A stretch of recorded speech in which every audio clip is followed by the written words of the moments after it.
You. पहले तो इस प्रोग्राम को आयोजित करने के लिए बहुत बहुत धन्यवाद मैं भी अपनी ओर से करना चाहता हूँ। सबसे पहले भरत जैन सर का, जिनकी ये सोच थी और कन्वोकेशन का प्रोग्राम उनकी सोच की वजह से हम लोग शुरू कर पाए, और हमारे आलोक सर जिनके सपोर्ट से ये प्रोग्राम हो रहे हैं। एक बार जोरदार तालियां मिलकर दोनों के लिए जरूर होनी चाहिए। और मेरे सीनियर्स भी यहाँ पे अवेलेबल हैं, तो अपनी बात को छोटे समय में कोशिश करूँगा समेटने की। दोस्तों, मेरा नाम गौरव मेहरा है, मैं दिल्ली का ही रहने वाला हूँ। पला बड़ा मैं दिल्ली में ही, मैंने अपनी इंजीनियरिंग की थी गाज़ियाबाद से, और फिर अपना MBA किया था एमिटी बिजनेस स्कूल नोएडा से। MBA करके मेरी कैंपस प्लेसमेंट हुई थी TVS मोटर कंपनी में, जहाँ पे मैं बतौर टेरिटरी मैनेजर में कार्यरत था। चंडीगढ़ मेरी पोस्टिंग थी, और मुझे चंडीगढ़, हिमाचल प्रदेश और 1/3 पंजाब, इन 3 राज्यों का डीलर चैनल को संभालने का कार्यभार कंपनी की ओर से सौंपा गया। एक अच्छा पैकेज, 6.5 लाख रुपए का मेरा सालाना पैकेज था जो मुझे TVS में मिला। और अगर मैं उस उम्र के लिहाज से देखूं तो मेरी उम्र उस समय 24 साल थी, और उस उम्र के लिहाज से वो जीवन भी बहुत अच्छा था। अच्छी नौकरी थी, अच्छी सैलरी थी, और अच्छी पोस्ट भी थी। इस बिज़नेस के अंदर मैं अपनी इच्छा से नहीं आया, मुझे इस बिज़नेस में लाया गया। इस बिज़नेस में मुझे लेके आए थे TVS में, वो मेरे बॉस थे, और यहाँ पे भी मेरे बॉस मेरे अपलाइन है, जिनका नाम है मिस्टर दीपक बजाज, जो मुझे इस बिज़नेस के अंदर लेके आए। जब वो मुझे इस कारोबार में लेके आए तो मेरे पास ना करने की कोई चॉइस नहीं थी, क्योंकि बॉस थे, उन्होंने कोई काम करने के लिए कहा तो ना करने का मेरे पास कोई भी चॉइस नहीं थी। लेकिन बिज़नेस में आने के बाद बिज़नेस करूँगा, ये मेरा दूर दूर तक कोई इरादा नहीं था। लेकिन उनके बार बार कहने पे मैं एक प्रोग्राम में जाने के लिए तैयार हो गया, जिसको जनरली RTP या LDP कहते हैं। उस प्रोग्राम में जाने के बाद इस बिज़नेस के प्रति मेरी बहुत सारी भ्रांतियाँ, बहुत सारी मिसकंसेप्शंस मेरी दूर हुई, और जीवन में पहली बार एक बहुत ताकतवर शब्द से मेरा परिचय हुआ, जिस शब्द का नाम है दोस्तों नेटवर्क। उससे पहले न तो मैं नेटवर्क शब्द को जानता था, और ना ही नेटवर्क की ताकत को समझता था। उस 2 दिन के प्रोग्राम के दौरान उन्होंने मुझे बताया कि इस दुनिया में, स्पेशली कलयुग में, अगर सबसे ज़्यादा कोई शक्तिशाली होगा तो उसे कहते हैं संगठन या नेटवर्क। उदाहरण के रूप में मैं आपसे भी यही कहना चाहता हूँ, आप अपनी चारों तरफ देखिएगा, आपको जो कंपनी बड़ी मिलेगी वो बड़ी इसीलिए होती हुई मिलेगी क्योंकि एक बड़ा नेटवर्क बनाती है। सही या गलत? नहीं तो बर्गर तो एक रेडी पे भी बिक रहा है, लेकिन मैकडॉनल्ड्स ने उसी बर्गर को क्योंकि नेटवर्क बना के बेचा तो वो मैकडॉनल्ड्स हो गया। समोसा तो गली गली बिक रहा है, क्योंकि हल्दीराम ने उसी समोसे को एक नेटवर्क बना के बेचा तो वो बहुत बड़ा हो गया। अगर आप चारों तरफ अलग अलग प्रोफेशंस को देखेंगे तो आपको समझ आएगा कि अगर यूट्यूबर को देखेंगे तो आपके हिसाब से यूट्यूबर बड़ा कौन? जिसके सब्सक्राइबर्स माने, जिसका नेटवर्क ज्यादा। आपके हिसाब से पॉलिटिकल पार्टी या पॉलिटिशियन बड़ा कौन?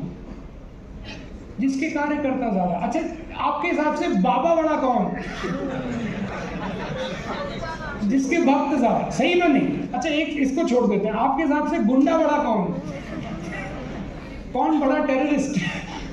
जिसके ज्यादा गुर्गे। इसका मतलब प्रोफेशन कोई भी हो, जिसका जितना बड़ा नेटवर्क होगा वो उतना ही शक्तिशाली और अमीर बनता चला जाएगा।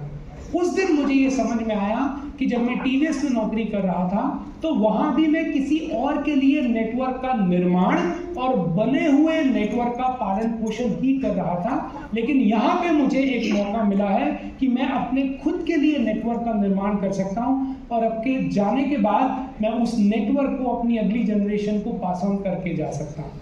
और उस सेल्फ रियलाइजेशन ने मुझे इस बिज़नेस को करने पे मजबूर किया।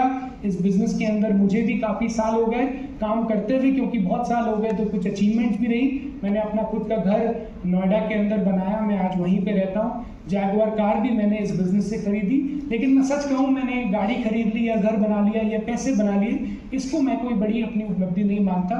लेकिन एक चीज़ ज़रूर है जिस पे मुझे प्राउड है कि आज पिछले इतनी सालों की मेहनत के बाद मैं एक ऐसा सिस्टम, एक ऐसा नेटवर्क बनाने में कामयाब हो पाया जो आज निरंतर रूप से काम करते रहता है और मुझे पैसा जनरेट करके देता रहता है। जितने भी साथी आज पहली बार आए और मेरे बाकी साथी भी यहाँ पे जो बैठे हैं, एक शब्द मैंने बार बार सुना और वो मैं सोच रहा था उस शब्द के बारे में। काफ़ी लोगों ने आके कहा भी कि यहाँ पे बहुत मेहनत करनी पड़ती है। आपके सीनियर्स भी आपको ज़रूर बोलते होंगे कि इस काम में कामयाब होना है तो आपको कड़ी मेहनत करनी पड़ेगी, 3 से 5 साल के लिए बहुत मेहनत करनी पड़ेगी।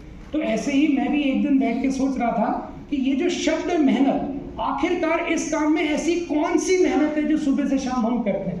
तो आप सोचिएगा ज़रूर, स्पेशली जो डिस्ट्रीब्यूटर्स हैं, क्या इसमें पत्थर तोड़ने पड़ते हैं? नहीं। रिक्शा चलानी पड़ती है 10 लोगों को बिठा के? नहीं। तो मजदूरी वाला काम तो नहीं है, फिजिकल लेबर का काम तो नहीं है। दूसरी तरफ चलता है, कोई रॉकेट की डिजाइनिंग करनी है या कोडिंग करनी है कि सॉफ्टवेयर में अगर कोडिंग गलत हो गई तो गलत काम करेगा। इसका मतलब ये वाली भी कोई ज़्यादा मेहनत नहीं है। अगर आप बहुत बारीकी में चले जाएंगे तो इस काम में केवल एक ही मेहनत करनी है, बात करनी पड़ती है।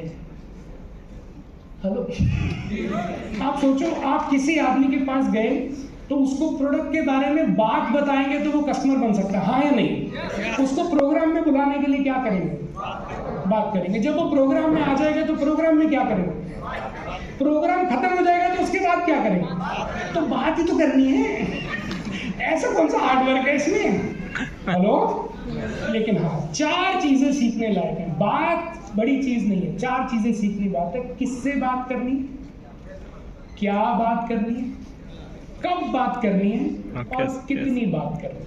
बस ये 4 अगर आप सीख गए तो यकीन मानिए इस काम में अगर मेहनत बोलते हैं तो मेरे हिसाब से तो बात ही करनी है भाई। पिछले इतने सालों से हम बात ही कर रहे हैं, और तो क्या कर रहे हैं, बात ही तो करनी है।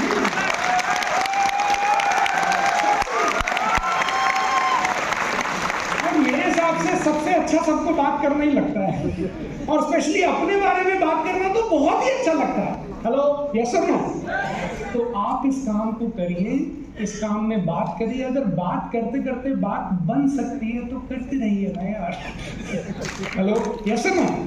और जितने भी साथी मेरे सीनियर डिस्ट्रीब्यूटर्स बैठे हैं, एक चीज़ और आपके लिए लास्ट बोल के जाना चाहता हूँ। देखिए, इस काम लास्ट बोलूँगा, इस काम में जब आप प्यार करने लगते हैं, जब इस काम के प्यार में आप पड़ जाते हैं तो ये अलग तरीके के आपको रिजल्ट प्रोवाइड करते हैं।